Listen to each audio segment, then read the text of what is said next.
In this week's episode, we join Tamara Hall at Molescroft Farm in Beverley as she shares her experience with farm diversification and how it's generated additional revenue streams to reduce financial pressure on the arable farm. My name is Tamara Hall. I farm Molescroft Farm on the side of Beverley. I've been here for 20 years now.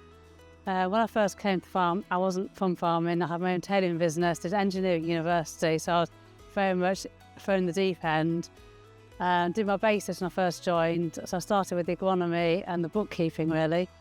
And in 2006 we joined the HLS, which was a big change for us. We hadn't done any stewardship before, and so put 10% of the farm into stewardship.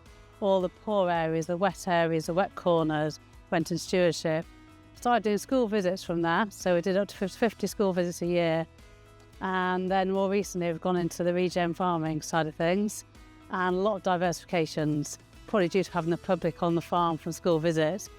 We've done offices, we've got 15 offices, putting 4 more in the moment. I've got 5 dog walking fields, thinking about planning for another one. We've got 2 children's nurseries, we've got allotments, a veg spot scheme, some solar panels, mostly for our own use, a biomass boiler, council's heat pump, really into the diversified side of the farm because it takes the pressure off the arable. A lot of the arable land, well, we're on better fields here, but a lot of the arable land is low-lying next to the river Hull, and it's not always viable for arable cropping, and so taking the pressure off financially has been a massive change. So when I first came back to the farm, I was very worried about doing the budgets and the cash flows. I couldn't wing it because I didn't know anything about arable budgets, and the more I did it and the more I looked at losing subsidies, the more I realised we needed other income.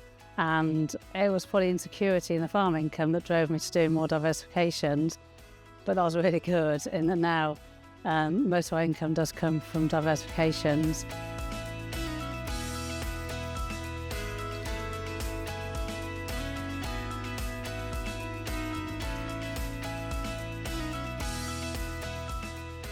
A lot of farmers I know say they just want to farm and they don't want to do anything else. And I feel that it's not an option, you know. It's like someone wants to be a musician and thinking they can make money out of that, or they can't make a living out of it guaranteed, and so they have to do something else. And arable farming, I feel, is like that. By having the farm, we can then go and borrow money more easily. We've got labour out of season. We can spread, you know, working after dog walking fields. We can do that when we're less busy on the arable. If we're rained off the arable, we've always got a job to drop onto.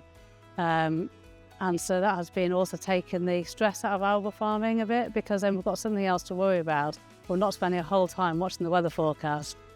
And we have enough staff, in theory, to cope when we're busy on the arable, who then can go on to other jobs when we're less busy.